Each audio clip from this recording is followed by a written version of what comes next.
UAP, unidentified anomalous phenomenon.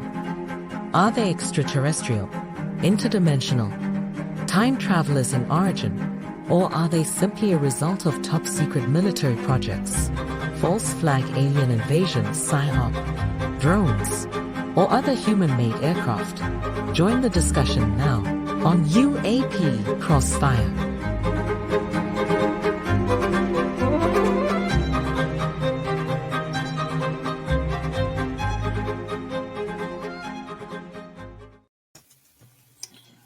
Welcome, everybody, to UAP Crossfire, where four alpha males discuss ufology and try to give you the real deal, what's going on in ufology today.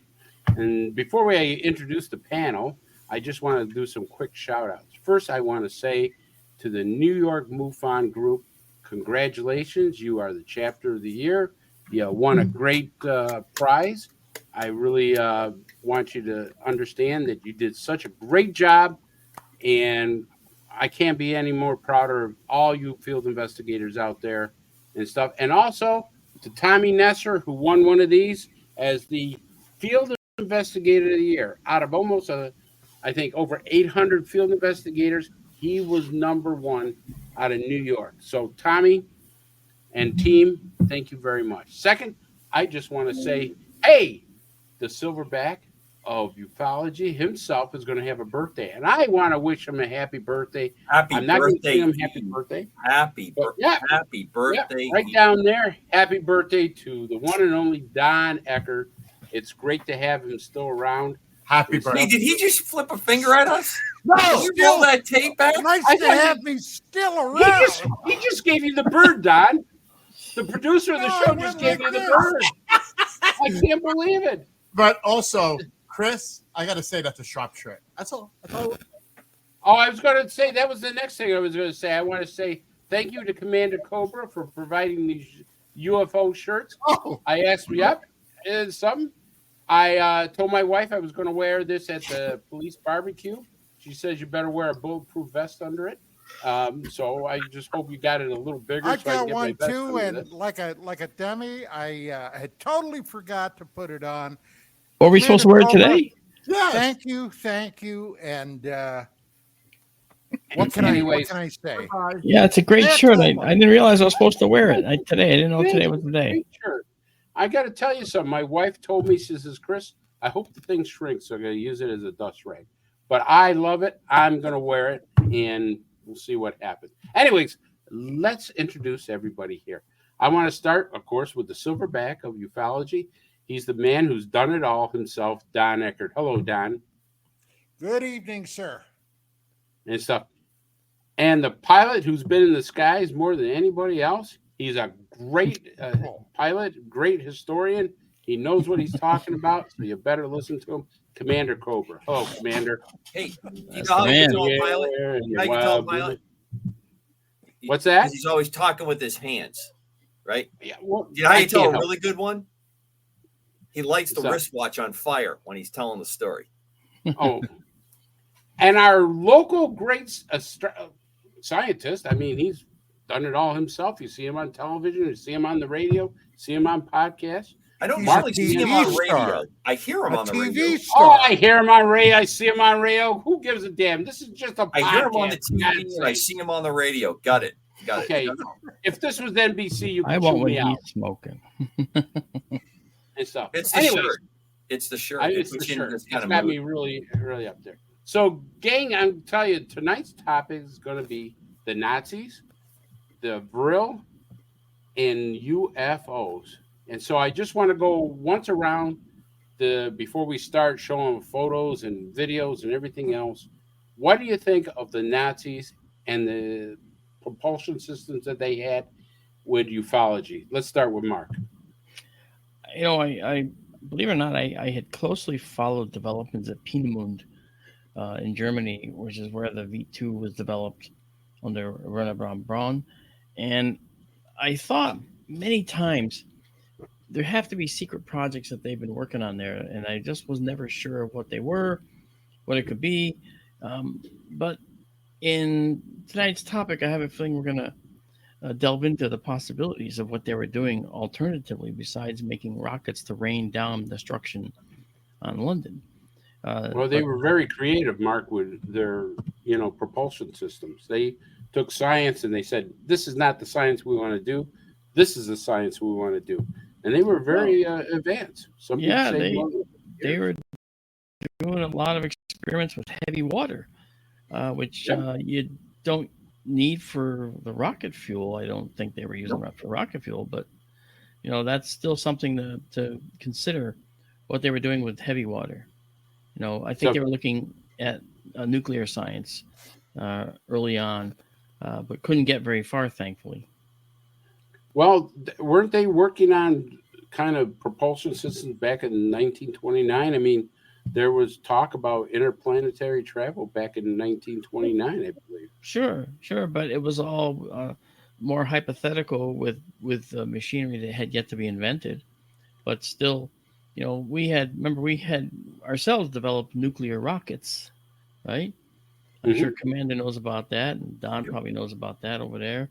Okay, we've made nuclear rockets in the past, but they were very dirty. They would actually spew radioactivity, and the Cash Lundgren case might be an example, for instance, where two folks were exposed to a radioactive rocket gone awry or system gone awry at that point. And I don't know for sure, but I think that in the Cash Lundgren case, it was a radioactive test flight. Well, we know they dug up the road. They know that there were radiation burns on the people that were in the car. And, obviously they wanted to get rid of the evidence on the Cash Lundgren case. But, it was a system where, it was more dangerous to have that than anything else. So, Don, I want to go to you now. The Nazis, the Rills, Hitler, and UFOs. Well, there have been all kinds of rumors, mythology, some actual factual events that have been discovered. But when I think about all of that, I think about one thing primarily, and that is Wernher von Braun. Okay. Now, at the end of the war, our intelligence people and military scooped up every Nazi scientist they could find. They did it before the Russians could get their hands on them. And they brought them over here secretly. This was all in secret. Now, the majority of these guys were down and out war criminals. Wernher von Braun, whom basically ended up designing our Saturn V rocket that got us to the moon, had his ass kissed regularly at NASA. Okay. And I've often wondered how many people, Americans especially, were aware that von Braun had been an ardent Nazi SS colonel at Peenemünde. Okay. Using slave labor, Jews and other, subhumans, what the Nazis deemed to be subhumans. And how many of those people died under von Braun? Never a mention of it. Now, my attitude was and is that those guys should have been brought over here, should have been tried, okay, if found guilty, squeeze them for every bit of knowledge they had, and then hung them. But my wife says sometimes I'm a reactionary. Von Braun definitely, I think, should have been executed, but he wasn't. And then, as time moved along, and he kind of slid a bit into the UFO field, and there was a woman out there, I believe she was a doctor, a PhD, by the name of Carol Rosen, who was an ardent von Braun fangirl. Okay. And she went around for the longest time claiming that von Braun had told her that we can't militarize space because what they'll want to do is put weapons in space, and that's bad, and that's just a recipe for disaster. Okay. And I wondered if she knew, if that woman, because she happened to be Jewish or is Jewish, if she knew this guy was a Nazi. And then what? Okay. So, I can't get past. Look, my old man was one of the GIs that ended up at Dachau at the end of the war.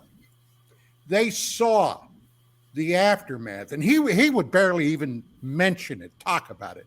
They saw the piles of hundreds and thousands of bodies laying in boxcars and out in the field, rotting away. What the Nazis, the SS, did to these poor people, and I just can't get past that, guys. And I of course wasn't alive then, but it's something that stuck with me. Don, here's one of the questions I want to ask you. Why were the Nazis so successful in putting rockets into space on the outer brink of space, yet they were very unsuccessful in the beginning here in the United States? That's an excellent question.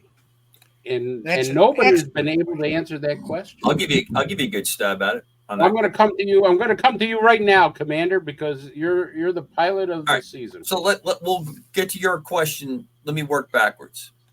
So when you talk Nazis, UFOs, up into probably the last couple years when this subject came up, I pretty much dismissed it because the area that this always centered on when I had discussions was ETs had made contacts with the Nazis. There was some kind of an exchange of technology. And this is how the Nazis almost won World War II. And I don't prescribe to that. I don't prescribe that occurred because I have a simple factor I come down to. Why'd they lose? If they had that advanced technology, well, how could they have possibly lose? Now, the next tier when you enter into that discussion is, did they recover some technology? Did they recover something from a crash and then started working in engineering? Well, you're right, Commander, because there was a crash in 1936, supposedly in the Black Forest of Germany. So that has some possibilities. In the particular case on the rockets and why we had trouble, when we put Operation Paperclip, which is the kind of the Band-Aid that's placed over the acquisition of technology and the scientists and engineers that were pioneering these breakthroughs that the Nazis were producing. Half of them ended up in Russia and half of them ended up in the United States. And it's pretty much a pretty even split between the technology. That's part of the reason why you weren't able to see these fantastic things kick out very quickly. Also, they weren't putting people into space. They weren't putting large numbers of or large payloads into space. They were putting warheads, and they were looking for the ballistic missile capability. The ultimate goal of the Nazis' rocket program was to produce the V3, which was to strike the United States. Okay, but here's my question to you, because I'm not a rocket scientist. Nor am I. I did date one once, but that's a story for a different night. Okay. You sure? I'd kind of like to hear it now, actually. All right, birthday boy, relax. My question, I almost forgot my question. Anyways, my question to you is, they were very successful putting payloads into space because the V2 was still... No, they did not put payloads into space. They did not achieve orbital flight. Isn't that a weapon or an explosive payload? Yes, but they did not achieve orbit. They didn't go above the Kármán line. They were suborbital. Okay, right, but I mean they hit the outer area of space. Am I correct on that? Yes. Okay, so if you hit the outer area of space, wouldn't that be considered space? Yes, but you're saying orbital. They did not put things into orbit. Oh no, I'm not saying orbit. I'm sorry. I apologize for that. I'm saying they were very successful with putting explosives. It depends on what you want to say is very successful. 200 V2s fired to get 2 that work doesn't sound super successful. When you have the outstanding setup program that they did, slave labor, and if you really want to get down to some, those slaves were considered to be in a better situation. When they died, the Nazis allowed rats to eat the dead, and then the rats were caught and fed to the other slaves. That was their main protein source, to keep track of the work schedule and to keep people functioning until they couldn't function anymore. So if you want to look at success, it's possible to say success, but they also had large problems with things like gyros. They could not get their gyros because of the encroachment by the Allies on both sides. They could not get the materials they needed to perfect gyros, so they could not get their rockets to fly and accurately go. We saw a repeat of this in Desert Storm with Scuds.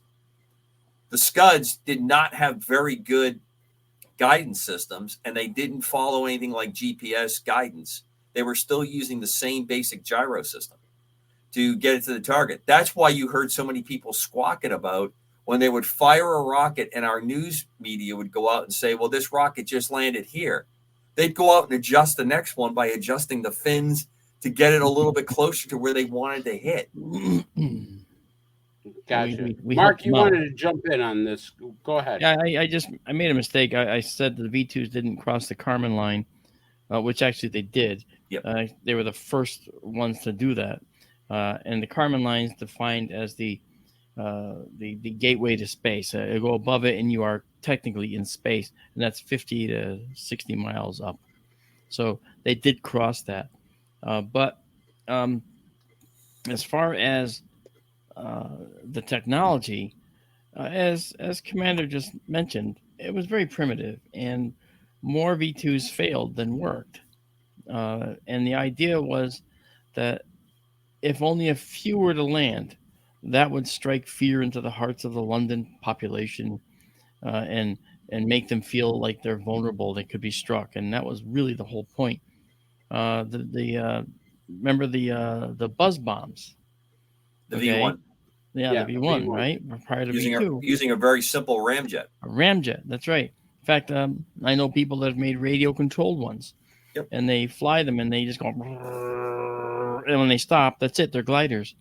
And in the case of the V1, as everybody knows, they would run out and go, and when you heard that stop, that's when all the eyes were up looking for this thing coming down.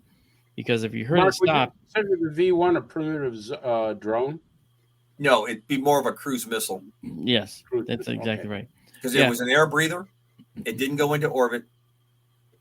And the same gyro technology that was being used was the same type that was used in airplanes.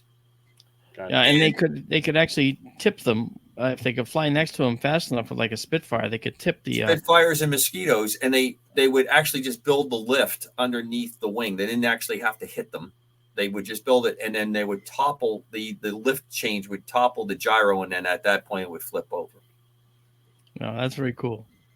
Right. Now let me just, Chris, before you go, a couple other things. Foo Fighters. A lot of people want to say that was the Nazis that had the technology that is responsible for Foo Fighters.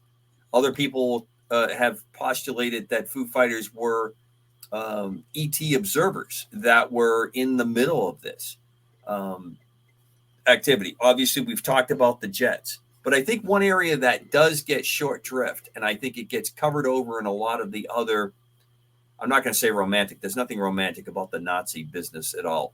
But in the enthusiasm to discuss these breakthroughs, we've turned them into a kind of had super stuff. No, they didn't. Not the stuff that we've seen. The question you opened up before, why do we have so much trouble? Because we were replicating the same work that they had done in World War II through the 50s.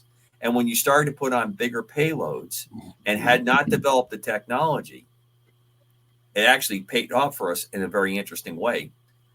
You were slowly building. And since we weren't using slave labor and we weren't allowing people to to just use up humans to produce it. It went in a much slower pace.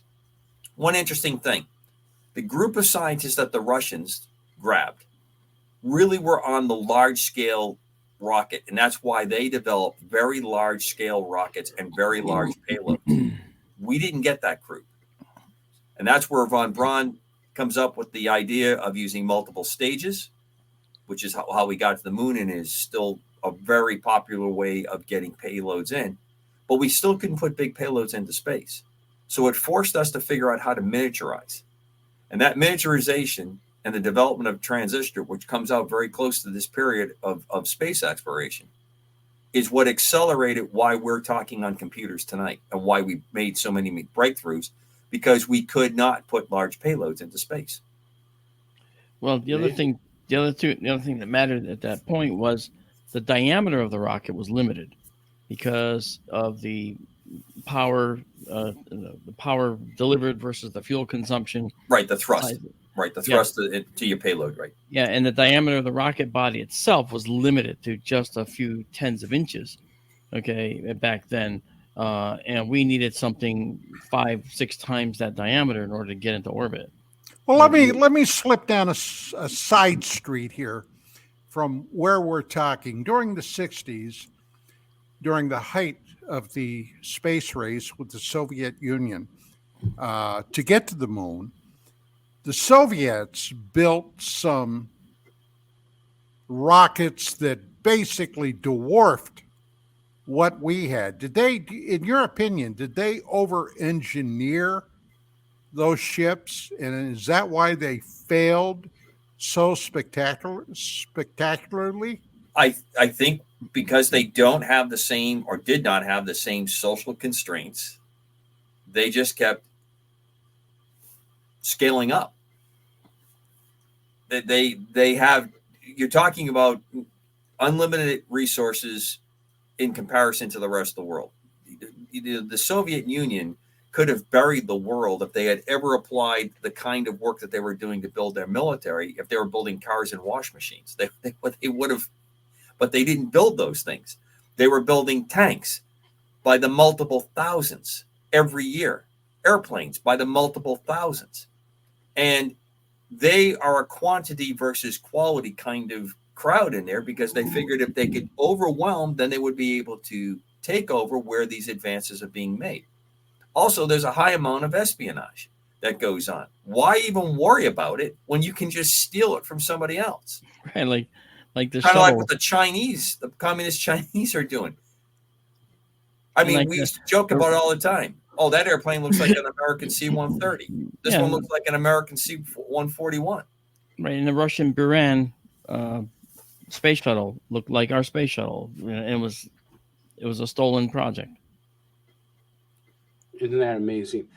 So the Saturn V, Mark, how many stages was the Saturn V rocket? It was still 2-stage or 3-stage?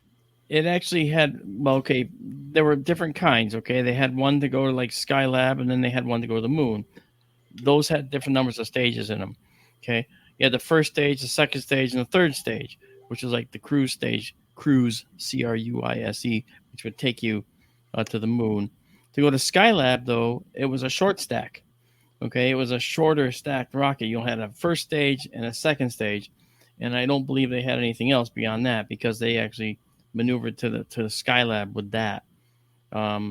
So that was a big rocket. If you ever had a chance to stand behind the Saturn V down at Kennedy Space Center, Cape Canaveral, or go to the Huntsville, or Huntsville, that's right, thank you, or you go to the Smithsonian Air and Space Museum, they have one of the Saturn V engines in there, an engine bell. And these things are massive, and they deliver thousands of pounds of thrust each. Okay, and again, the diameter of the engine nozzle was like the limit of the size of rockets in the past. Okay, Robert Goddard's rocket was literally about maybe 18 inches in diameter when he first launched. That rocket, I think, was launched from Roswell, wasn't it? Well, he did some out of Worcester, Mass, and then of course, then there was the stuff that he. But he has there's a White museum in Sands of Roswell. Roswell. Yeah, there's a museum in Roswell that has his rocket gantry out in the front. Now, Commander, you brought up something, and I'm going to switch the subject a little bit here. You brought up Foo Fighters, and everybody talks about the Foo Fighters in World War II. We saw them. The Germans claimed they saw them and everything. Some people actually thought that was German technology.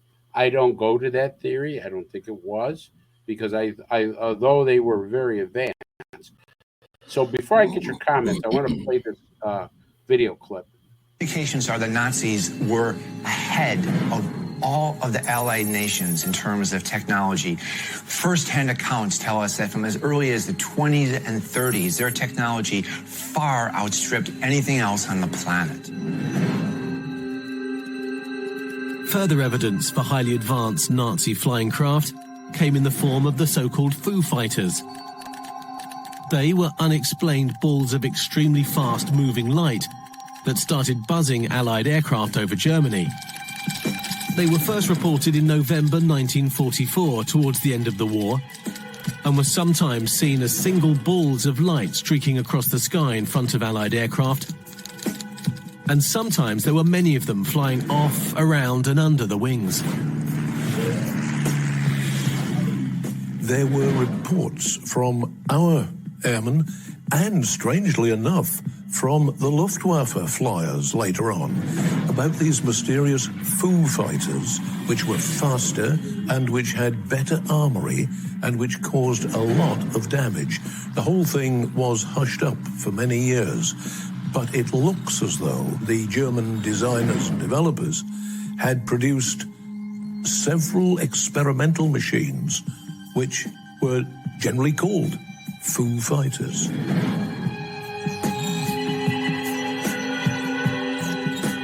Some pilots described them as resembling Christmas tree lights and reported that they seemed to toy with the aircraft, making wild turns before simply vanishing. Pilots and aircrew reported that the objects flew in formation with their aircraft and behaved as if under intelligent control, as they could never be outmaneuvered or shot down. The phenomenon was so widespread that the military took the sightings seriously, suspecting that the mysterious objects might be secret German weapons. What appears that the Nazis built advanced, technologically superior flying machines for purposes of military supremacy. However, their radical design led them to be interpreted as being of extraterrestrial origins. The fact that the Foo Fighters appeared at the time when the Nazis were experimenting with this kind of craft is enormously suggestive that the Foo Fighters were actually the German craft, perhaps remote controlled. I wouldn't say it's proof positive, because it depends what you think of all the other UFO reports that have come out since then. If they're extraterrestrial craft, they could have been buzzing around then. But it's certainly suggestive, and it certainly ties in with the idea that these were actually kind of Nazi secret aircraft. So you hear two different things. Some people say it was Nazi secret weapons. I don't go by that theory, but I want to start with Commander. Commander, Foo Fighters. So it falls into two categories in my mind.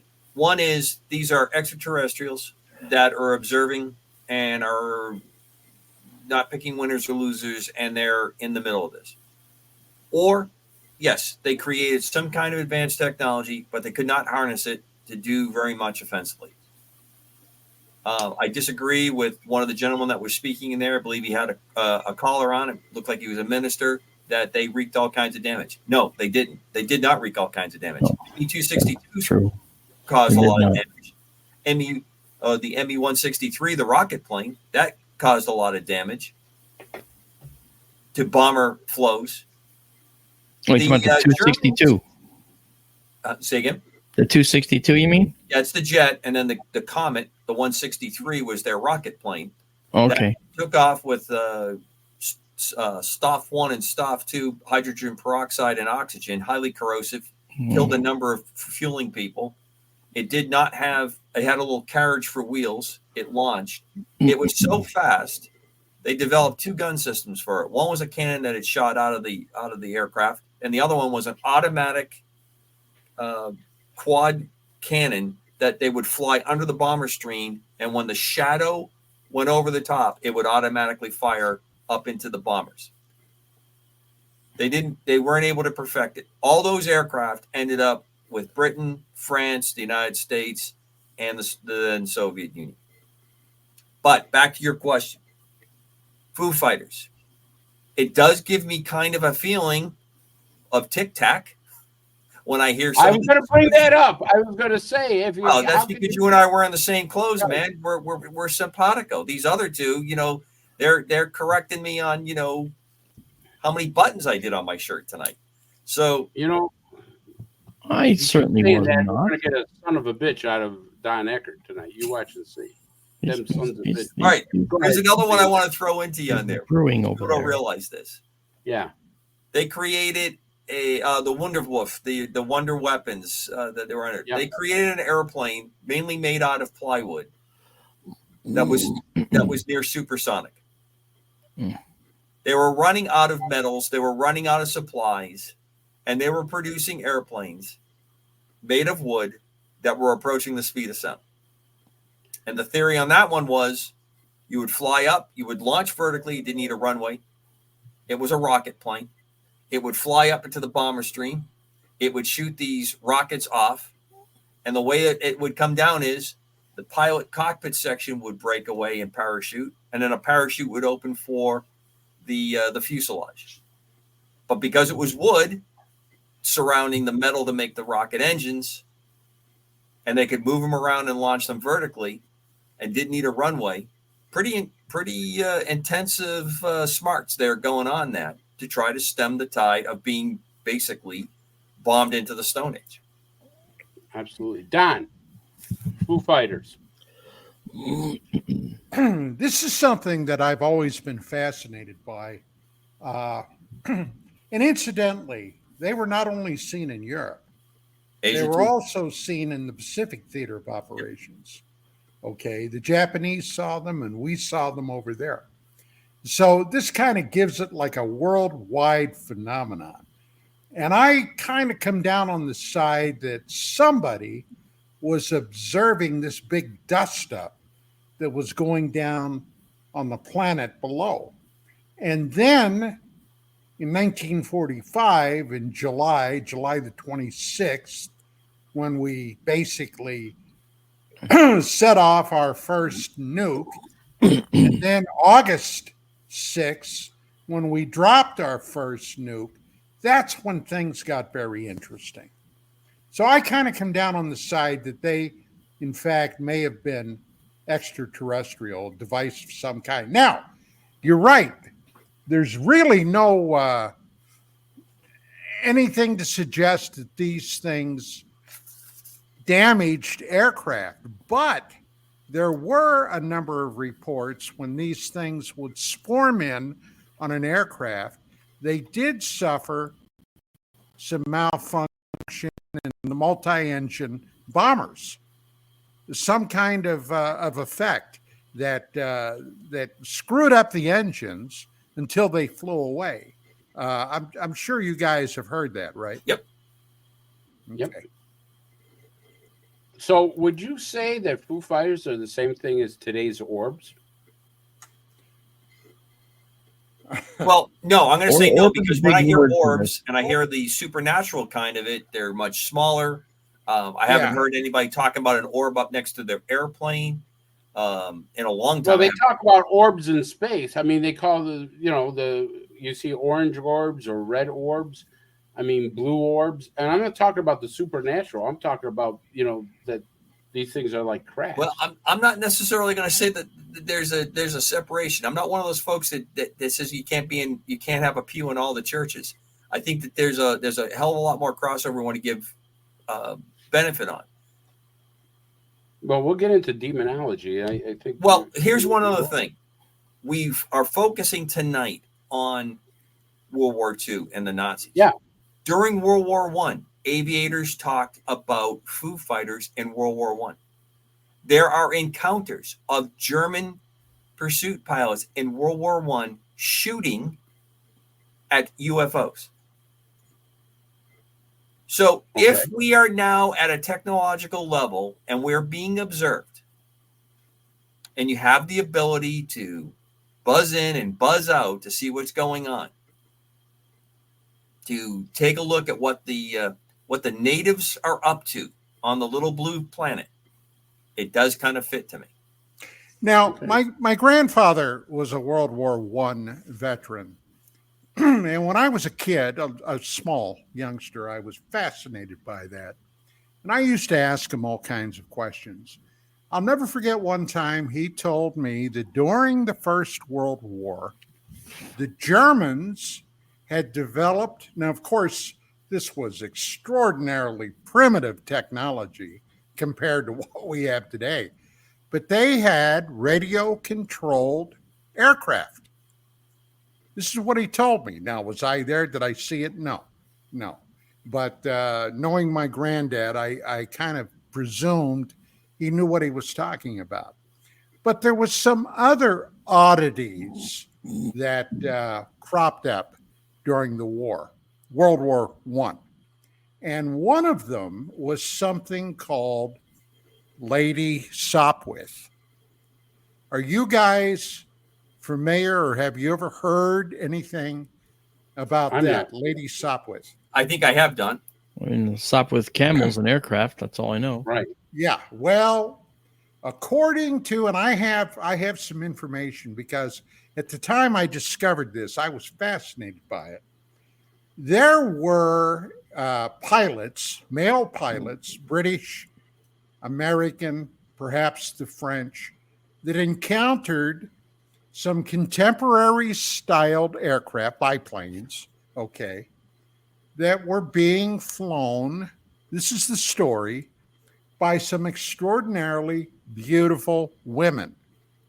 And these aircraft had no national identity on them, but one case where this British pilot was flying along on a mission of some type, he kind of was feeling a little odd. He turned around and he looked behind him, and here was this biplane right on his tail, flying up with this beautiful blonde female as the pilot.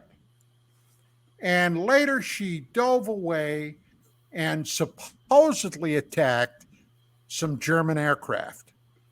Now, I mean, hey, that sounds too weird by far, but there were more than one or two stories about that. So, in wartime, weird things happen. I know from my own experiences in Vietnam, weird things occasionally pop to the surface. So what do you do with something like that? I put it in my gray basket. So I'm glad you put it in the gray basket. And it's an interesting part. There's also a lot of tangible things that happened in World War I that we don't talk about. Now, you're correct about breakthroughs in radio technology. They were really getting to the point of using wireless by tapping Morse code to throw information out. It was pulse technology. The most important thing that airplanes did in World War I on the front was not fight each other, was to perform reconnaissance to tell the people on the ground where the enemy was, so they could figure out when they were going to go out of the trenches and what they were going to do next. By far, the vast majority of aviation on that. Stealth finds its first desire in World War I. They took and doped as clear as possible airplanes so that the airplane was see-through, except for, of course, the ribs, the wooden ribs of the airplane. They were referred to as the skeleton airplanes. It just didn't work out that well. But there's this story of these ghost airplanes that were flying around, generally at dusk or at dawn, that did not have, the normal doped painted canvas skins, these clear sheet type material. And you could see the ghost pilot in the ghost skeleton airplane. That's where that came from. There were French airplanes, captured German airplanes that could change. They could change their rondelle in flight. So they would take off with the French rondelle.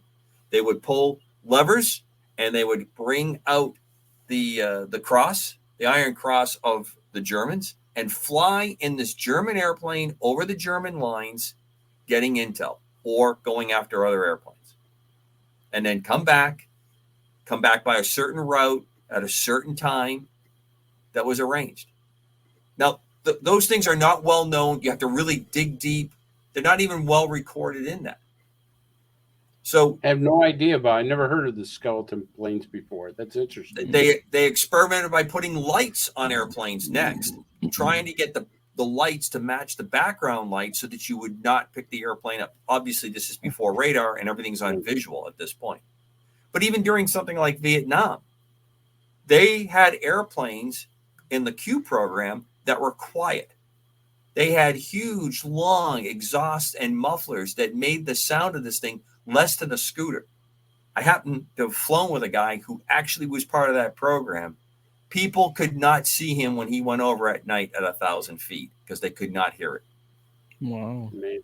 And it was a glider type airplane.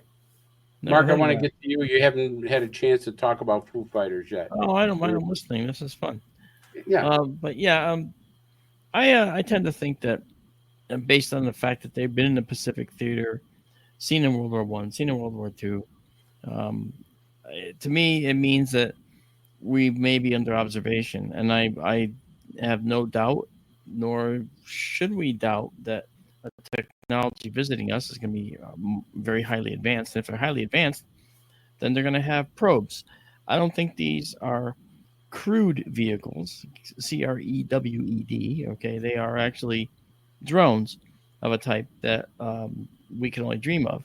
And maybe their mechanism of operation is to be a sphere, which allows them to go in any direction and suffer the same relative consequences no matter which direction they're going. Okay, because they're a sphere.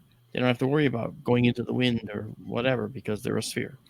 And if they're traveling using a different methodology, I tend to think it's interdimensional, as does a lot of other people actually in science. Why do you base your theory interdimensional, Mark? That's very fascinating. Oh, well, see, we're in 4 dimensions, X, Y, and Z moving through time.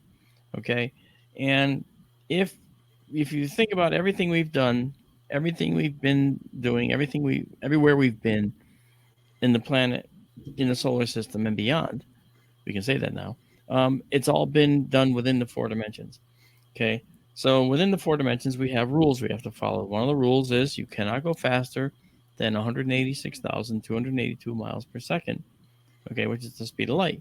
Okay, that's the speed limit in our 4 dimensions. Well, if there was a way to sidestep that, then you would want to do that. One way we've heard of is the warp drive, which is very popular. In 1994 on, Miguel Alcubierre came up with this drive that would actually be able to warp space around the ship, okay, create a thing called a warp bubble. And so it would actually pull distances toward you, and then you would just go a short distance between where you were and where you're going to, and then undo the warp bubble, and now you've gone that much distance. Okay, so if you do that multiple times, you can get to, say, Alpha Centauri, and the current rate of speed we can travel in the universe right now is maybe about 30,000 miles an hour or so with our satellites. Event Horizon was, I think, the Pluto satellite that went about as fast as that we could go. And still it would take more than 10,000 years to get to Alpha Centauri at that speed, at the fastest possible speed we can go. But if you can warp space, you can reduce that down to 5 days. Okay, sounds great, except that the energy requirements, the energy budget is so steep to actually achieve that warp that it's just a thought problem, and everybody acknowledges it's difficult. So there's another possibility, and right now it's being looked at over at the Large Hadron Collider, and it is possibility of using another dimensional aspect of travel, and that is not the 4 dimensions anymore, but the 5th dimension. Now, that 5th dimension is interesting because if you could get yourself in there somehow, you will find that the universe is really warped. And that means that the farther in you go, the smaller the universe becomes around you. Right? There's a few other caveats within that, but that's that just confuses things. The thing that's most important is that, let's say you travel 1 foot in our 4 dimensions, you travel 1 foot. If you can shift into this 5th dimension and travel 1 foot, if you go a little ways in, when you come out, you might have traveled 2 feet. Okay. If you go a long way in, that same 1 foot might translate to the distance from here to Pluto. And that would be just one singular shift. So the bottom line there is that we see the possibility, we collectively, meaning CERN, Large Hadron Collider, physicists, Avi Loeb now, and others, that possibly we can use this 5th dimension to travel. And what would you need to do? Well, you need to create these particles that you can surround your ship with. Okay? And we'll talk about the creation in a second. So you create these particles, you surround your ship with these particular particles, and they have a name. They're particles theorized by these 2 physicists named Kaluza and Klein, right? So they're called Kaluza-Klein particles. Now, how did they come up with that? That must have been a hell of a long meeting. They were German scientists, wasn't it, Mark? He was a German scientist. I don't know about Kaluza and Klein's history, but are they like the PIM particles? The what particle? The PIM particles? I thought you said pimp. I thought PIM, PIM. Yeah, no, I don't. The PIM particles, the after-hours show. PIM, I guess you guys never watched an Ant-Man movie, huh? No, but Mark, there was a German scientist called Theodor Franz Edward Kaluza, and he actually was a German mathematician. 1920s, right? Yeah. Yeah, he's the guy. And Kaluza-Klein theory, which involved field equations in 5-dimensional space-time, and his idea that functional forces can be unified by introducing additional dimensions, where reused much later for string theory. Now, I don't know what that means, but it sounds pretty important. I can tell you. Okay. And you're jumping ahead a little bit, but that's fine because, those are all valid points to look at. If you consider what Kaluza-Klein particles are, they're gravitons. Okay, they're the elusive particle that we can't find yet. If you look at our fundamental forces, we have the strong force, the weak force, we have electromagnetic force, and we have gravity. These 3, the first 3 I mentioned, well, those start and end here in our 4 dimensions. We can see them. We can work with them. We can calculate them, bend them, refract them. Okay, we can write equations to manage all of them, and we can consider all of them particles. We have a wave of light. We have a particle of light called a photon. Okay, we have an electron, which is a particle, and we have a wave equation that we can use, a probability function that we can describe an electron with. Gravity was the weirdo. Okay, in gravity, we didn't know if we could see gravitational waves. Einstein said we may never.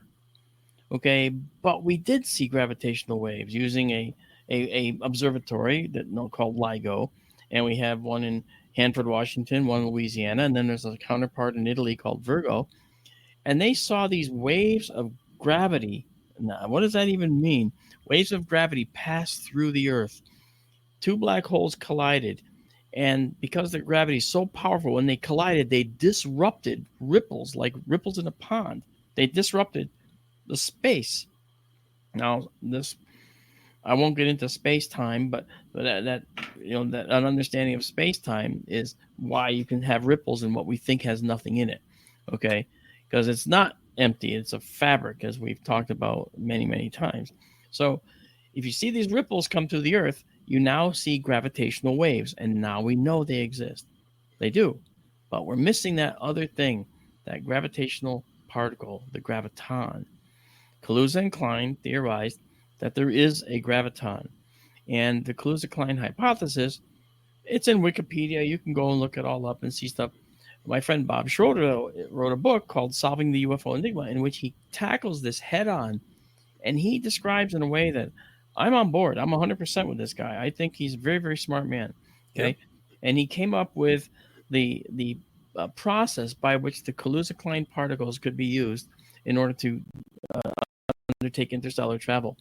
But he's not the only one. Okay, Kaluza and Klein felt they were very interesting particles, and CERN thinks they're very interesting particles. They actually added a detector, which they've got results for now online. You can look up The detector is called Atlas, ATLES, and Atlas has been looking for Kaluza-Klein interactions to see if the theoretical particle exists. And lo and behold, this particle is the key to interstellar travel, because if you can generate that particle, we talked about how with the strong, weak, and electromagnetic forces, those wave and particle duality that's going on there, that all starts and stops in our 4 dimensions. It's that 5th dimension where gravity lives. That's where the graviton is. So it originates here but ends there. Think of it this way. So that means that we'll never see it looking in our 4 dimensions. We have to look outside, and we can see clues that it exists, and that's what the Atlas detector at CERN did. And so now it's no longer just science fiction. It's a possibility. But there's one more thing. Okay. How do you make these particles in your ship? I was going to ask that. Yeah, I read your mind. Those particles are made using a particle accelerator. And have you ever noticed UFOs seem to be round and circular? There's a reason. They're particle accelerators. And they're generating the particles. And these particles come out and pull the ship into the 5th dimension. They're generating Kaluza-Klein gravitons. And when they do that, they're pulled automatically into the 5th dimension from where they reside, from where those things come. And so when they go in, if they make more of them, more intensity, they go farther into this 5th dimension. And when they come out, they can travel further. So when people look in the sky and they see a craft going like this, and then all of a sudden it does that, whoa, it moves so fast. Nothing could survive that kind of turn. Absolutely correct. And neither can they. Okay? They're not actually moving. They're not turning. All that changes for them is the scenery outside their windows, because they're punching out of our 4 dimensions, going into the 5th, and then punching back in at a new entry point over and over and over, tens, hundreds, thousands of times a second, depending on the frequency that they're using. So in other words, when you watch something underwater or you see something in the sky moving at unbelievable speeds and not even breaking the sound barrier, that's because it's not moving. You're seeing it just pop into the 4 dimensions here, then it's gone, then it pops in here, then it's gone, then it pops in here. Now just imagine if all those pop-in points were very close together. Your eye would see something going zoom across the sky very fast. A submarine would see something going through the sonar very fast, right? But it wouldn't have any of the effects of ocean depth, the weight of the ocean on the craft, or air affecting the craft. Or the very gravity. Yes, because if you're doing that, you have your own gravitational field established. That's right. In fact, it's through the massive use of gravitational fields that they may very well travel. And guess what that does? It allows them, when they use these Kaluza-Klein gravitons surrounding their ship, the gravitons do several things. Number one, they take in a little bit of the light, okay, that might be coming to your eye to see it when you're seeing something in the sky using this. They may take in a few molecules of the atmosphere. The thing is, these gravitons are 10 to the 17th, that's very strong, 10 to the 17th times more powerful than the gravitons holding us all to our chairs, okay? And what that does is several things. It makes micro black holes. Micro black holes last for a few nanoseconds at best, okay? And every black hole evaporates. It's just a matter of time. For micro black holes, they're in and they're out. So if you keep supplying them around your ship, several things happen there. Those Kaluza-Klein gravitons, which make the micro black holes, pull the ship into the 5th dimension, all right?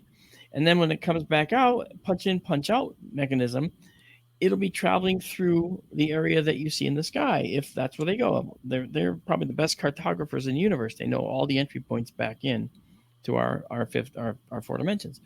So as this thing is doing that and generating these particles, all right, the particle accelerator inside is generating the particles, feeding them out through the outside of the craft in the theory. And thus, the craft itself is doing something very important.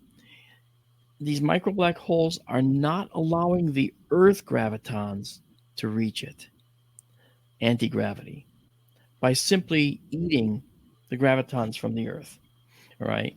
And that's what these KK gravitons do. And to our human eyes, watching something like that move in our skies, what would we see? It might look like it's shimmering and changing colors. We've heard reports of that. It might look like it's moving across the sky and changing directions very rapidly. We've had reports like that. Okay.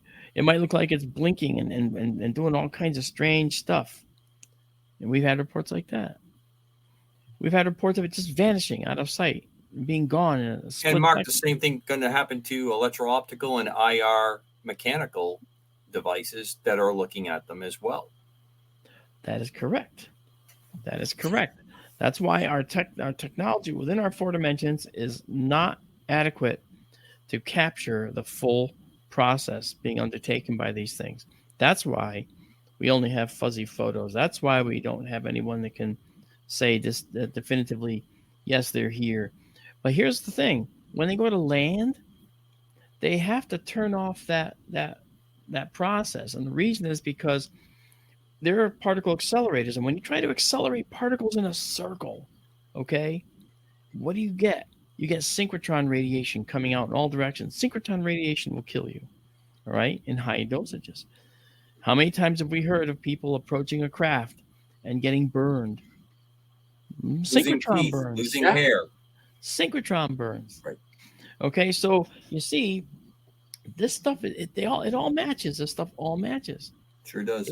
Mark, is that the same as ionized radiation or electromagnetic radiation? Synchrotron radiation is radiation from spiraling radiation caused by particles that are being forced in a circle with a strong magnetic field. So that radiation is still going to do severe damage to your body and wreak havoc on you. I think in the Cash Lundgren case, it's possible that they encountered a nuclear-powered aircraft and they got hit with basically the nuclear exhaust. Yeah. Yeah, and that's a strong possibility. However, there's other people that actually had imprints on their bodies of these exhaust vents on a UFO when they got too close. And those are radiation burns. You know, thermal and radiation burns. And so synchrotron radiation would cause that too. So, Mark, I'm going to hold it right there. We got to go no through a break, but we're going to come back and finish that. How long are we Stay going with to us be? right after this commercial. We are back with UAP Crossfire with Don Ecker, Mark D'Antonio, and Commander Cobra. We've been talking about stuff that's way above my head, Mark. So why don't you just finish up there, and then we'll go to the next subject. No worries. And the bottom line is this, okay? All the effects we see of UFOs in the sky, the shimmering, the outright vanishing, the right angle turns, all of these can be explained. As an astronomer, I can explain all of the effects. Atmospheric scintillation, the autokinetic effect, and something at the edge of visibility. But what we can't do is deny the possibility that we're looking at Kaluza-Klein gravitons being used by a craft. And that was actually started to be developed in the 1920s, late 1920s. Yeah, Kaluza and Klein came up with that operational theory back then. Yep. And just like Miguel Alcubierre, when in 1994, it was just a thought problem back then.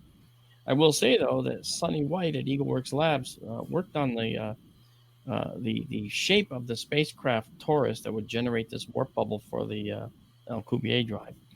And he found a way to have it use 10 to the 24th less mass to generate the warp bubble. Now you're starting to get to attainable numbers now. Exactly. You go from you go from needing the mass of Jupiter converted to energy, which is stupendous. If you remember E equals mc squared, that's called the energy equivalence. If you take the mass of Jupiter times the speed of light squared, that's the energy you need to make a warp bubble, a single warp bubble. You're going to need a few of those. So that was colossally impossible. But when they reworked it to do it only and gain a 10 to the 24th gain, reduction in the mass required, now you're talking about something the mass of the Voyager spacecraft converted to energy. Much lower number. I have a question talking about this. It's mind-blowing. It's stupendous. But in my lifetime and your lifetimes, okay, have you ever considered the geometrical leaps in technology that we have achieved? It's beyond comprehension. Absolutely. My grandfather's older sister, all right, my great aunt. I'll never forget about 1961 or 62.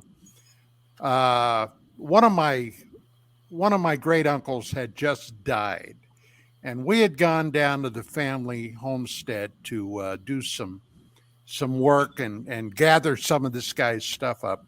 And my great aunt was there, and I was all enthused about the space program. President Kennedy talking about going to the moon and all of these incredible things. Now, remember, this would have been 61, 62, 1962. And she looked at me and she said, those rocket ships are going to cause us a lot of problems. Now, I didn't know what the hell she was talking about. Okay, I didn't understand her thinking, but we went literally from our rockets blowing up on the pads to landing on the moon by the end of the decade, 69, July. As a matter of fact, we just passed a few days ago. Anniversary of my first solo flight, 10 years after the landing on the moon. Yeah. My love of computers started in the early 70s, and one of the magazines I used to get had a computer kit that, well, you had to be technical to put this thing together. And then you didn't have a program to run it. All right. But that was the start of it all. And now we're looking at something like this, which would have blown the computer on the Apollo 11 craft that went to the moon to smithereens. There's more computing power in this new cell phone of mine than all the computers back then. I mean, it's just amazing. Now, my point is, how did we do that as quickly as we did? If you look at just 100 years ago, we were barely coming out of horse and buggy. We had the first gasoline engine, internal combustion engine putt-putts running around. And now, well, it's beyond belief. Do you think maybe we had some help somewhere along the line? Commander? Well, yes, I think it's a very strong possibility of technology transfer, technology exploitation. I also think there's a very prevalent theory that's proven out that given the opportunity, mankind will collapse these time schedules down. The technology continues to increase. What's the one, Mark, that they talk about that every 10 years you basically have reduced the time cycle for the technology breakthrough? That's why we've gone from transistors down to now bubble gas memory that's being used. We're now floating information inside almost to we're approaching the atomic level, what we're able to do for the computing power. And the power requirements have gone down. Organic memory soon as well. Right. Thank you. That's the other part I was driving towards. So there are some theories, some rules that explain this kind of stuff. A couple of things are happening. Wars are excellent for combining technology. If we did not have the Civil War, we would not enjoy the medicine that we enjoy today. The Civil War, because we were running out of people, they were trying to figure out how they could treat people quickly enough, as well as to keep the masses calm on both sides. But the Union Army really was the one that was pioneering this. We also used rail, especially the Union Army during that war. That was maneuver warfare before it started. Those two things have what led to things like using helicopters on the battlefield, using reconnaissance. The Civil War was the first place that we used aerial reconnaissance, balloons. They were wired with telegraph keys. They didn't have the radio technology, and both sides were tapping it down to say where the bad guys were.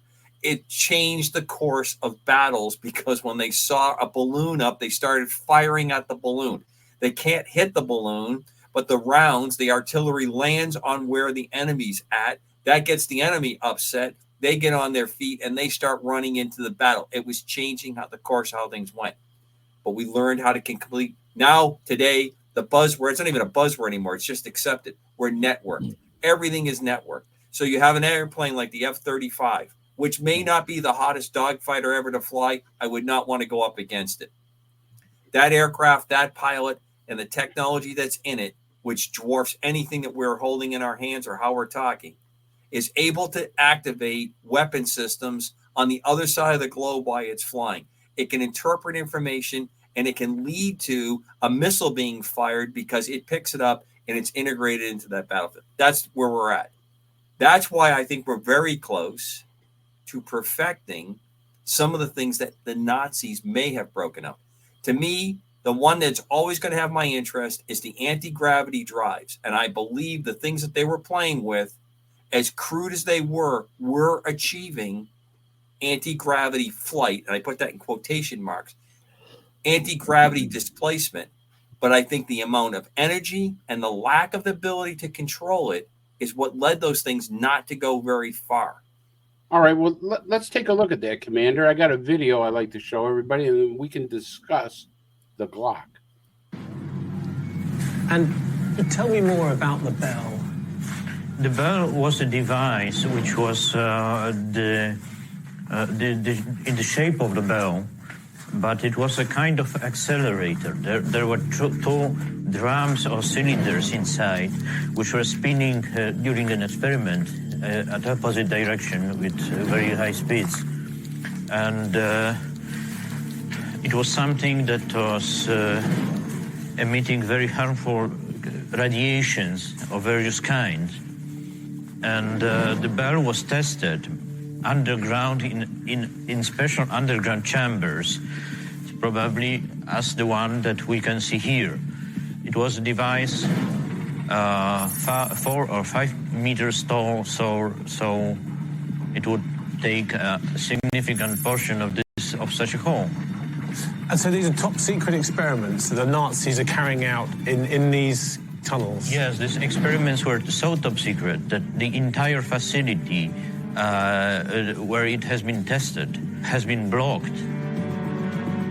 Fundamentally, the Die Glocke, or the bell, was full of certain deadly radioactive materials in order to make it do what they were hoping it would do.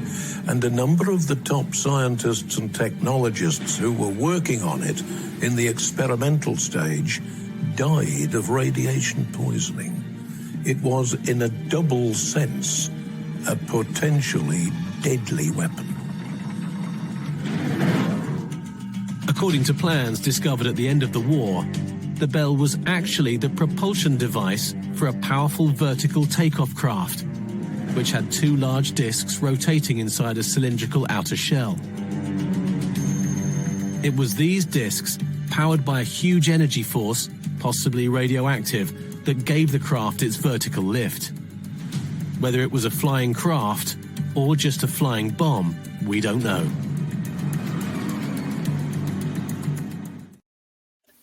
I'm going to start with Commander, you started this subject, and then you could see that the things that video was showing exactly what Mark was talking about: radiation and everything else is dangerous as a weapon. So, anti-gravity. You think the Germans were working on that? And I think they cracked. I think they cracked quite a bit of it. I think the reason that it hasn't gone further isn't, and I think may recently have made some very strong advances, is that they lacked the technology to control what they were doing. So they're using very crude systems to achieve this. It's sort of the same thing that we were talking earlier about with the Russians. They were able to crack the size of the rocket motor that they were able to produce. So they were able to put their payloads into space. That's why we're the first to, put the orbital. Sputnik, friend, goes into orbit. Didn't do very much, except made everyone outside of the Soviet Union lose their minds. So, you're looking at what I think when you have no morals, you have nothing holding you back, you have nearly unlimited access to manpower to do this. And they did have a large swath of this planet under their control for raw materials until that was slowly being taken away from them. They were also strongly motivated to figure out how to get away from petroleum-based products because they did not have easy access to it. So they were looking for a power source. The United States was looking for that same power source. The people in the United States that were most interested in atomic weren't the people making the bombs. It was naval architecture. They were trying to figure out how, if you can bunker this much energy in a small space on a ship and not have to put fuel in it and make it go for years. Very interested, because now you can put in more people, more weapons, and you don't have to ever go into a port to get fuel or refuel at sea.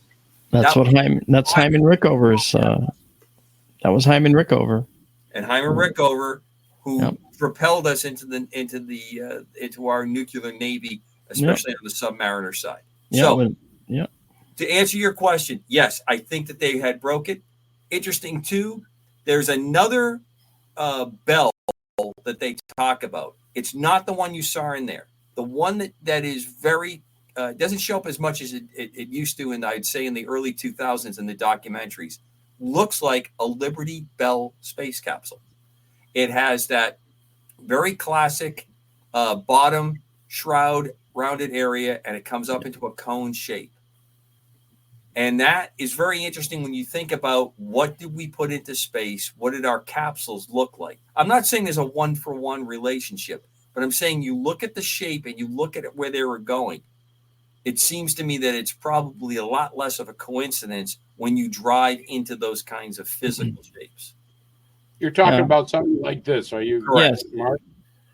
That's exactly what I was thinking too. That guy right there is what this Die Glocke was. But the images that were in the video you showed weren't this at all. It showed some kind of UFO with three things on the bottom. Right, and Mark, there are now more pictures and more drawings now than I've ever seen in the last 10 years that have come out about that vehicle that they show, where they physically have mounted large 30 millimeter cannons at the top of that device. They actually mounted them on disc shape too. There's some pictures in here that we can show. Don, the Glock, anti-gravity. Well, couple of things about that. Number one, my now unfortunately deceased buddy Richard Saraday lived up in Tahunga, and there were some old German immigrants that had moved over here after the war that the guy had developed in Germany during the war some highly advanced optics and cameras, which of course the Nazis appropriated into their war machine. But he was the guy that originally told Richard about this alleged UFO crash that happened in the Black Forest. We talked about that years ago. Now, he knew about Der Glocke. And when Richard had mentioned it to him, the guy was shocked. He didn't know that it had become basically public knowledge. Now, the SS general that had been in charge of that program was a guy by the name of Kammler, who mysteriously disappeared at the end of the war. Everybody claims they have no idea what happened to him. And prior to him absconding, he had a massive effort. They were working on this device, which they found the spot, which was in Poland, where they were testing this. And according to stuff that I've read and people that I've heard talk about it, when they were testing this device, they had it basically grounded using chains, big steel, heavy chains that this thing couldn't take off and, I guess, get away from them. Now, at the end of the war, the Russians were coming in, the Allies were overrunning Germany. Kammler had all the scientists and the slave labor at this camp, which they were housing, incidentally, underground, shot. They were all murdered. So Yeah, nobody he can talk killed about everybody. it. Yes, killed everybody. Now, did we get our hands on them? I have no idea. Did the Russians get him? I have no idea. The guy just disappeared from history, but he was highly sought after. So do I think that they were on to something? Yeah, I definitely do. And whether it was a result of help that Oberth talked about or back engineering from this purported crash in the Black Forest, I don't know, but I don't think it was totally terrestrial. One Mark. quick thing I want to throw in there, John, when you talk about the craft being chained down, that is how first helicopter pilots learned how to fly helicopters. Really? Because they would literally have people hold the craft. There would be 6, 7, 8 engineers holding onto the craft, and the pilot would slowly lift it up into the air to learn how to make the movements, very gentle movements, to figure out how it flew. They kind of understood. So that kind of description readily fits because no one's actually flown something like this before. You can theorize. Nowadays, we can create simulators for almost any kind of flight environment we want, and you can go through and you can practice. You can even do emergencies. You can create emergencies.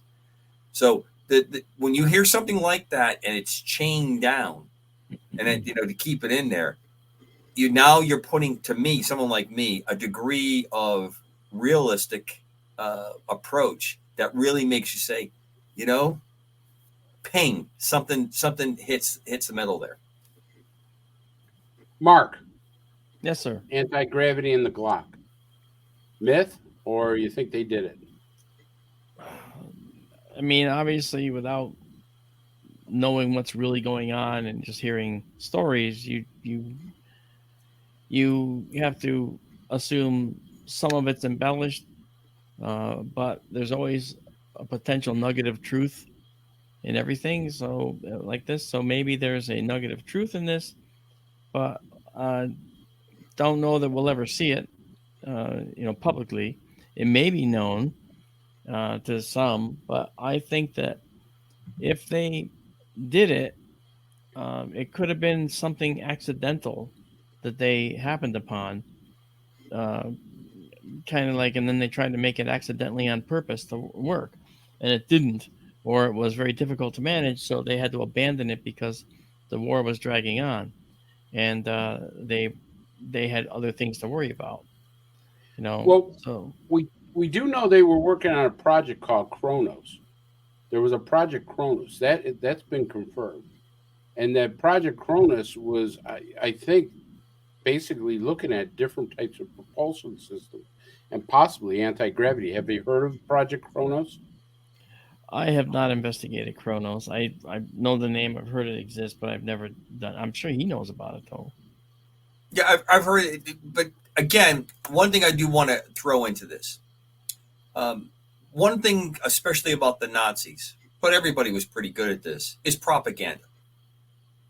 So if you have a bench test of something and it's successful, there's people down the road who get told what this is, and they're creating cartoon models of it. They're creating posters of it.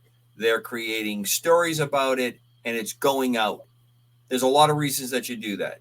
You do that to upset your enemy. You do that to keep your people happy, that you're making advances. The so-called super race, they were completely hung up on this.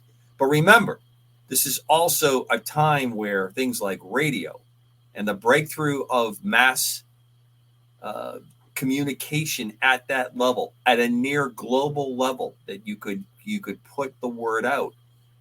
That's all behind this, driving this. So when we see extensive reports or documents or pictures or engineering diagrams, I can show you pictures of the space plane down to sizes piece that this aircraft was going to fly. There are whole programs set up by Lockheed, McDonnell Douglas, when they were still in business, showing these craft before the plug got pulled and someone says it's too expensive. Look at the NGAD fighter. Now, all of a sudden, we're not going to build it. Tell us about the NGAD fighter. That's Cobra, the next 'cause I've generation never air heard of it. defense fighter. It's a 6th generation fighter.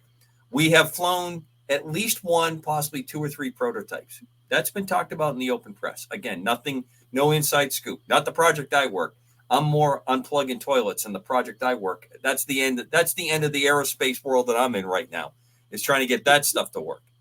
But the new breakout technology. Now, 2 things are happening there. This is Commander Cobra's take on it. One is you don't want your adversary to be dumping lots and lots of money into their program or spending lots of time more these days breaking into your performing espionage and taking your technology. You purposely say you're not doing well to slow the other guy down. We did that in the 60s with terrain following radar. We actually falsified test results. People lost their careers. People got crapped on because we didn't want the Russians to think that we had gotten as far as we did, then Soviets, on terrain following radar, because they had created this incredible air defense system. And in the days that we were doing it, we were flying as fast as we could, 1-2 times the speed of sound, and trying to do it 500 feet or less above the ground. So that when we were seen on radar and they were going to shoot a missile or engage a gun, we were going so fast. To get that, to keep that edge, and we had an edge in it, and to throw them off, we had people come out. People lost contracts. It was all orchestrated to allow us to continue to have the edge. Same thing happened with stealth. They wrapped up stealth so much. But when stealth flew in Desert Storm, the Soviet Union folded. Between that and Star Wars, which Reagan had started, those 2 events collapsed them. It was over. We had come up with a cloaking device to use the Star Trek Romulan cloaking device, and it worked.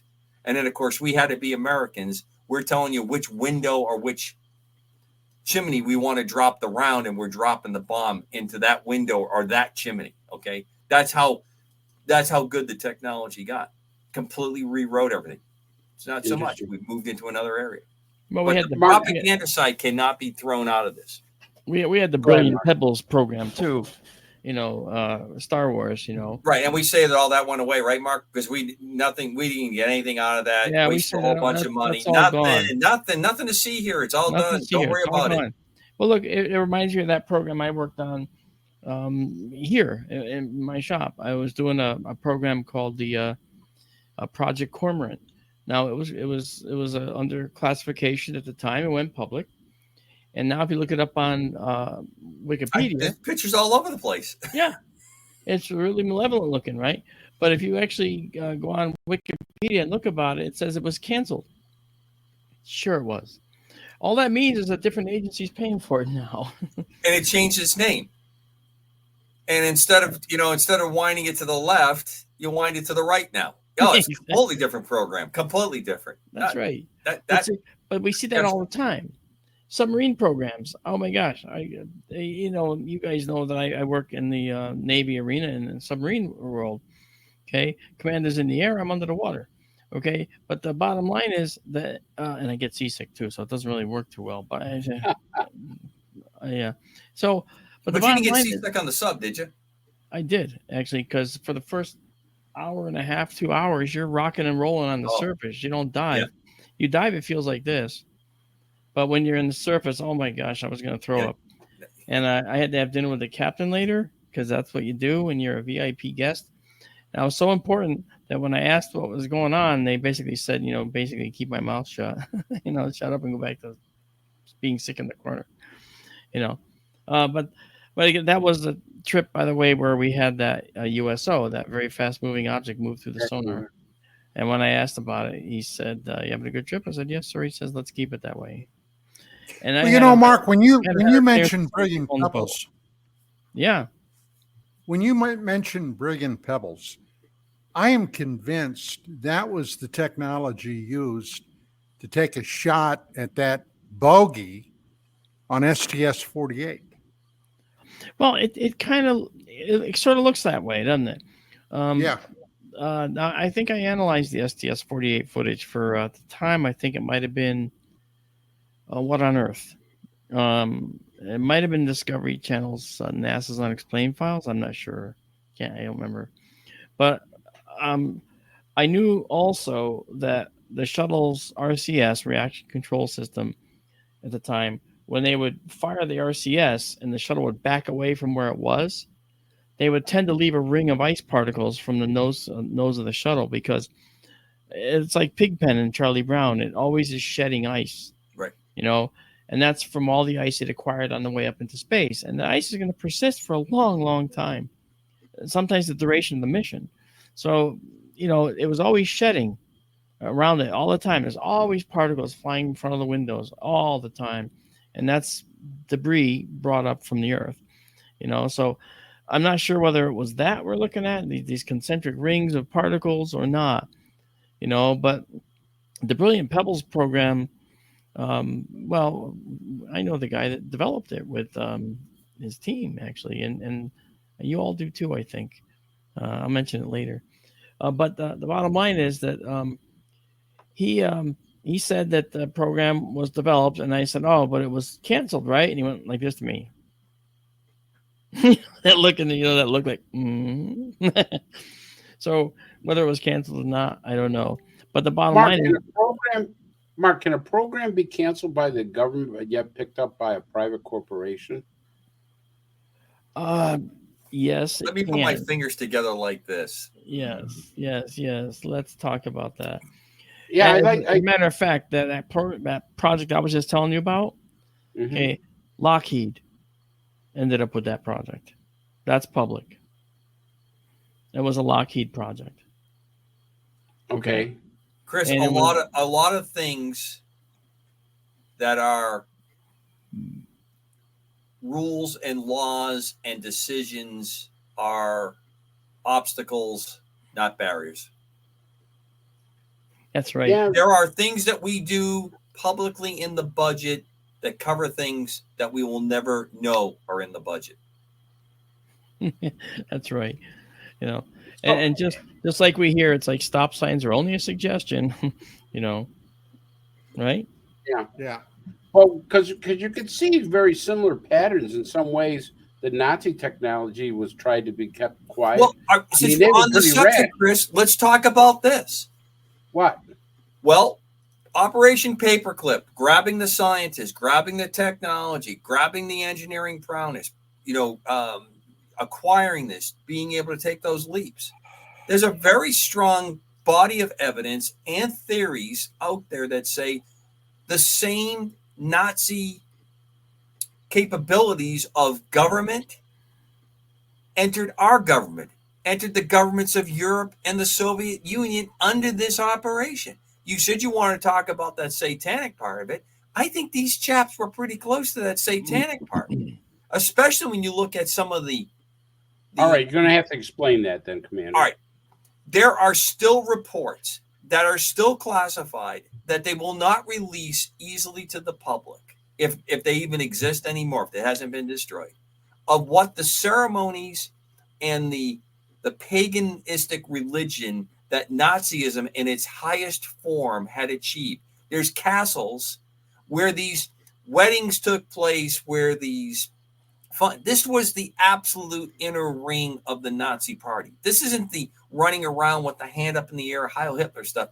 This is the transformative level that they went to. And when this stuff was found, it was so troubling, it actually made people who had been at Dachau and other concentration camps go, that was not the worst thing I saw.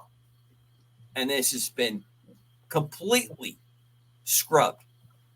My belief is that many of the people that were involved in that, many of the stuff that was there, infiltrated in these programs and came to the world governments.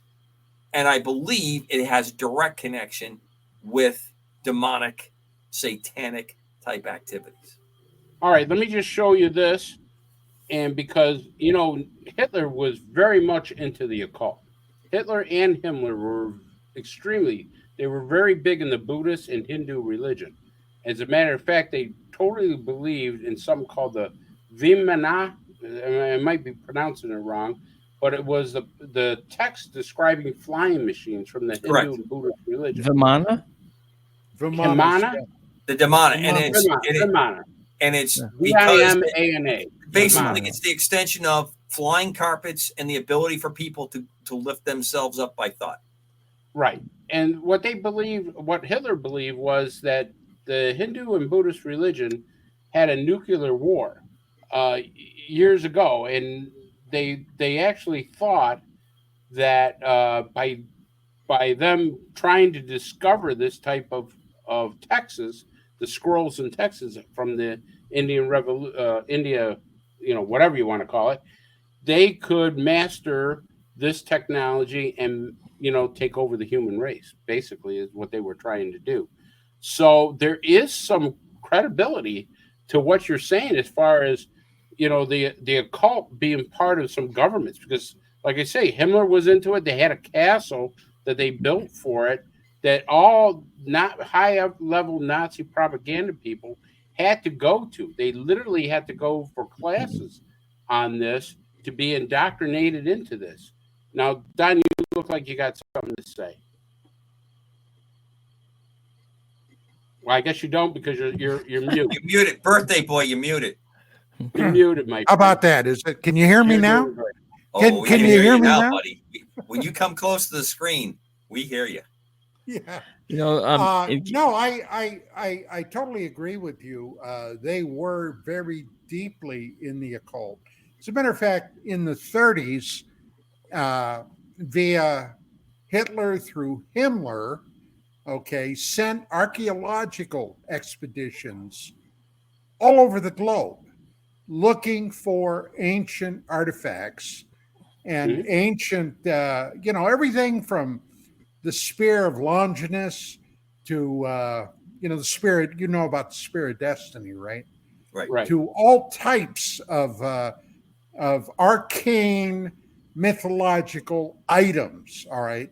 And what they were attempting to do at the time, and it sounds crazy today, maybe not so much, but they were trying to harness the power that they believed the ancients had tapped into, going back as far as that goes to the mythological city of Atlantis. Right. So yeah, it's which they believe, incidentally, were originally the Aryans, the Aryan race, the original Aryans, came from Atlantis. So they were plugged into that stuff. They actually called it the Vril, Don. I believe it was called the Vril Society. Mark, I want to get to you, but before I do with this, I want to get a video and get your opinion of it. Then you're familiar with Nazi Germans running all over the world looking for artifacts and relics from which they could summon a spiritual power. And we have the records. There's no doubt that they did that. And there was one organization that began at the beginning of the 20th century that the Germans were fascinated with. It was the Vril Society, a kind of a mystical organization that claimed that it could channel the beginnings of the Aryan race, not from someplace here on Earth, but from extraterrestrials.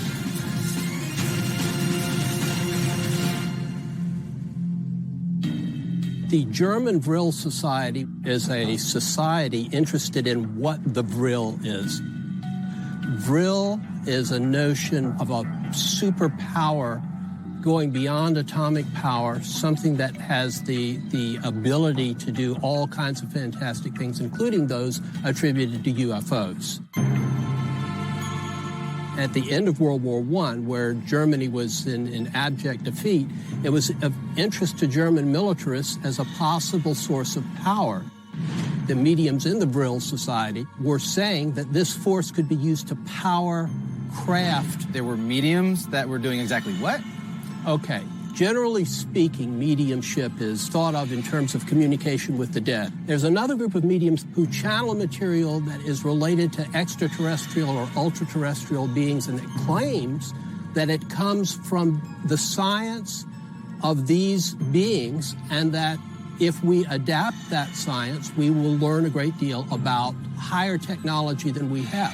Of course, the Nazis, being interested in power, quickly bought into that, and the more desperate the war became, the more they wanted to do aircraft in tune with these mediums who were transmitting this material. Mark, your opinion of the Vril Society? No doubt that it existed, but I think throughout history, things again get embellished and exaggerated. I'm not sure how much of that's actually true. I don't think any of us know how much actually, it's all true. Well, we do know that Hitler did send people out to get artifacts. Yeah. I don't doubt that at all. And he was very big in the occult. Keep in mind that also Nazi society didn't believe in worshiping any god but Nazi society. Right. And so anything to do with acquiring artifacts and owning them is one way to put a kibosh on religion everywhere. If you own, well, it's very interesting that they had a presence. They sent a presence down to Antarctica, and we all have heard stories about Antarctica. Now, whether those stories have any basis in fact or not, I don't know. But allegedly, some of the stories involve a civilization beneath the ice. And if we talk about that, then we've got to talk about Admiral Richard Byrd and Operation High Jump that went down there with troops, after the war was over, around 46. And they were scheduled to be down there for a couple of years, and they were back within 6 months, and allegedly they had their ass kicked. Now, who kicked their ass? Was it a Nazi German presence, or was it something else? I know you guys have heard these stories, and it's something that's never been really addressed in any great depth. But it's like Mark said, a lot of these stories can be embellished. I mean, I've heard also people say that Operation High Jump was nothing. He went there, he lost a few people, but he came back and nothing really happened. Well, and I've been to Antarctica 3 times. I had a close family member that was one of the sailors that was at High Jump. No battles. Didn't see any battles. If we got our asses kicked, how do we go back? Not an easy place to operate. No, Buzz Aldrin, when he was there, said this is what being on the moon was like. Well, this is what I envision Mars must be like. Yeah, the dry valleys of Antarctica are great places to train for Mars. Amazing. He also said he saw something extraordinarily evil down there. Now, what the hell was he talking about? I'd love to know. No, I mean, there were 3 bars at the base I was at, and I did see some things happen there that were a little bit questionable. Yeah, you got to think what's evil to him. What's evil to him nowadays might be something we just accept as ordinary. Okay, then what would be your theory of why Hitler would send people to Antarctica? Because they were trying to begin with. I've never seen documented evidence of the Nazis making physical landing on Antarctica. Neither have I. Their favorite trick was to overfly. They would drop these streamers with a large weight with the Nazi swastika on it and inscribed, claiming this land, claiming this territory in the name of Heil Hitler and the Fuhrer and the Third Reich. And these things were dropped by airplane over there, and they would claim that turf was theirs by doing so. And that's where the embellishment probably came from. I do have a very funny story sometime to talk about the whole Germans down there. This did come up one year that I was there, but it's not anything of scientific. It's all jokey stuff. But it was an absolute freaking riot when this thing started up, because one of the people that were involved was the nephew of a very famous movie director. He was a lawyer in the Navy, and this guy was an absolute master. I believe he's back in Hollywood doing great things. He was a Navy JAG, and he could cook up schemes. This guy was probably one of the most talented and funny people I've ever been around. He started this whole thing. A German ship came near the coast, and we heard German being spoke on the radio. In Littleton, Christchurch, New Zealand, Hitler's Brain, the movie, was being shown. And that's what he took, those two events, and he started the whole thing up. That the Germans, they were coming. It was like the Russians are coming, but remember that movie with Nazis. Yeah. It was unbelievable. This guy, and he could deadpan his face, and he would tell you stuff, and you just wanted to believe him because of the way he talked about it. Obviously, that's great if you're a lawyer, you know. He should be on this show. One of the questions I want to ask everybody in there is, I want to get one thing. I want to show this picture. Maybe you guys have an idea what this is. This is the Glock, but it has these symbols at the bottom that they supposedly were occult symbols or some kind of mystery symbols that were there. Now, taking a look at that, we want to go, and I want to get this other symbol here. I was going to mention Kecksburg a little earlier. Yep. I was going to mention Kecksburg. That's what we're going to talk about now. It's Kecksburg. Is that there right there? So, Kecksburg, do you think this was us developing Nazi technology from the Glock, or was this our technology that possibly something like Cash Landrum case? And let me start with Mark. What do you think? My personal opinion is that from what I've read about Kecksburg and saw about Kecksburg, it actually seems to be a Soviet satellite component that crashed and was, of course, immediately cordoned off because it's Soviet stuff on our territory. Sure. Now, keep in mind that that kind of thing happens fairly often. In our observatory out in the Sonoran Desert, I just recently caught a Chinese rocket re-entering the atmosphere on our all-sky cam, and I've got it. You can see it re-entering the atmosphere right over the observatory in Arizona, okay, heading down from like Nevada and down toward Mexico, and it's going right over the observatory. So this kind of stuff happens fairly often, and these satellite falls are something that is, can't be ignored. So could it be a satellite? I would say, if you are looking at a situation, it's Occam's razor. What is the simplest explanation or the most likely explanation? That may very well be what you're seeing. I don't necessarily think that that's always what you're seeing at all. So I gave Kecksburg a chance, and has yet to show me that it's anything but potentially a Soviet satellite or a chunk of rocket tank that made it to the Earth. Don, what do you think?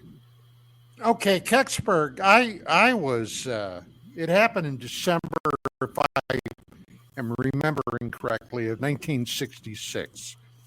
Kecksburg, huh? I believe that's correct. Yeah. Kecksburg is approximately 100 miles, give or take, from my hometown. And I remember the night that it happened. Okay. We heard about it on the radio. Now, everybody initially, it was a UFO. But if you recall, we had signed a treaty with the Soviet Union that if any of their space stuff came down, we would immediately turn it back over to them, and vice versa, right? Well, we didn't. Now, I know Stan Gordon. He lives over that way. Stan has researched that inside, outside, upside down. And, from what I know and what he told me, okay, almost immediately, I believe it was the Air Force, hit the scene. They got a big flatbed truck. They managed to get this thing on the flatbed truck. They covered it up. They drove it out of there.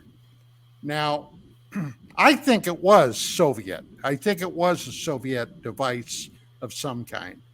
And I don't think we gave it back to them, okay? I think our people wanted to see what the heck they were up to, and they absconded with it. And that's why all the secrecy ever since. But in Kecksburg itself, there's still, you want to cause a community row and a fight, okay? Those people are broken down into camps. Not so much anymore. I mean, my God, it's been well over 50 years now. But they've almost 60 years. They've been squabbling about whatever that was for a long time. I personally think, Chris, that it was a Russian satellite or something that came down. How did the idea of these occult symbols then on Kecksburg there? Is that just fantasy? People making that up? Well, it could be Russian writing. Cyrillic writing, yeah. Cyrillic. It could have been Cyrillic, yeah. Cyrillic, yeah. As Don says, in some of the componentry when it was first found, and so we are not familiar with how they write, and their letters are different than ours. If you look at how Moscow in Russian looks like it's spelled Moskva. Okay, it's like, so it's like different writing, different approaches. So it could easily be mistaken as some kind of otherworldly language or occultish. And all it takes is one person to say, I think those are occult letters. Oh, that's the most interesting thing. That'll get legs more than, it's Cyrillic writing, so that'll get legs faster. So I just, that's my opinion on it. It's a good opinion. Commander, what do you think? Kecksburg. I agree with Don and Mark. Here's my added feature. Stan and I have spoken at length about this one. I've been out to the site.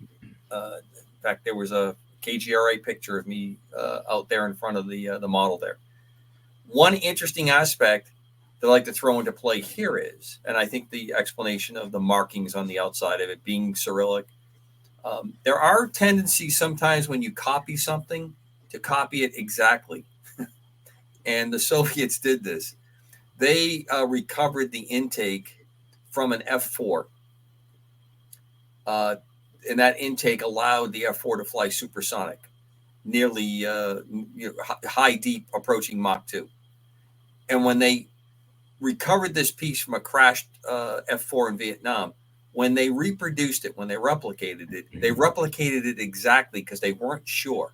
It has exactly the same number of perforation holes. It even has a little hook on the outside top of it, which was designed to catch the barrier so that it wouldn't go all the way up over on the canopy if you made a barrier landing on the carrier. It had no impact on the supersonic capability. But when they were making that copy, so if you think about them making a copy from something that they had recovered from World War II and the Germans, they may have made it precisely that. And what's interpreted as demonic or the symbology there could be it. Stan and I have talked about this a few times. At first, I scoffed at it.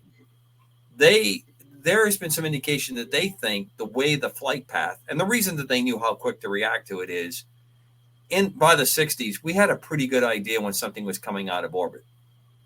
And nowadays, you can predict very, very accurately where it's going to come down. And where you're going to put it. Not so much. But you had an area that was going to come down.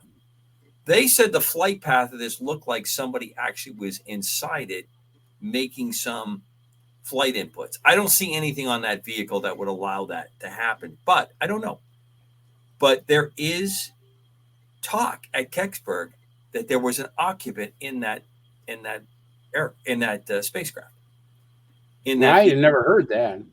Well, actually, you see, that kind of can be sensible, because consider how the Soviets. Well, there's a dip, Mark. There's a curve that it's coming down, and then it looks like somebody does something to extend out the arc. at Right. the end of it. Well, if you think about it, isn't it possible that a manned craft coming down on American soil is going to cause quite a stir? Sure. And so the Soyuz has always landed on the steppes. They still do to this day. So they don't have oceans to land in like we do have access to. So they devised a land landing, and it's actually quite clever. And the unbelievable technology to make those rockets fire that last impulse just before it hits to soften the cushion landing. It's like landing on a pad of butter. In this time, though, they weren't using rockets to stop it. What they used was a combination of parachutes and flotation or expansion bags that would do that. In fact, that's what the Starliner, Boeing Starliner, if it ever comes down from the space station, Yes. that's how it's going to land. It's going to recover on land. Parachute and then the cushioning bags at the bottom of it. I think it's interesting that Kecksburg, much like the Wakefield monster, which is the thing that crashed in the lake, very, very short distance from where I'm sitting up here in Maine and Wakefield, New Hampshire. Mm-hmm. And it appears that was a small Soviet satellite. Its reactor battery, its nuke capability was compromised. It melted the ice on the water. An old oak tree died. The dog that was playing in the water died afterwards. The ice would not reform. That little pond stayed hot. And immediately people showed up very, very quickly. That was in 1978. And I remember that one because it came on the news because there was a lot of stuff going on. And that one is a great one to study because there's the Men in Black routine. There is the ass clown man in black that showed up who was asking questions, dressed very, very strangely, took out a business card. All these business cards fell on the ground. They were all different names and different jobs that this guy was presenting. It's just crazy stuff that went on. But the recovery was very quick, like Kecksburg. You mean Richard Doty? Okay, so I'd like to ask, before we wrap up the show, because we only got like 2 or 3 minutes left, I want to go around round table and just ask this one question. I'll start with Don. Don, the Germans or us, anti-gravity, have we developed it? I think we have. I think we explain have. why I you think think it's a super black program, and it's conceivable. And I'm not just saying this on my own. I think it's conceivable. We may currently have craft in orbit in space that is utilizing that technology. So you think we have a secret space program? I certainly do, yes. And tell me why you believe that. Well, some of the people I've talked to, okay, and some of them have been fairly highly placed. And this is something that I've always made a habit of asking these people when I've met them about a secret space program. Then we have the peripheral evidence. How many times have you been looking at the feed from the ISS? Something moves into the screen and suddenly everything goes black. Boom. True. Okay.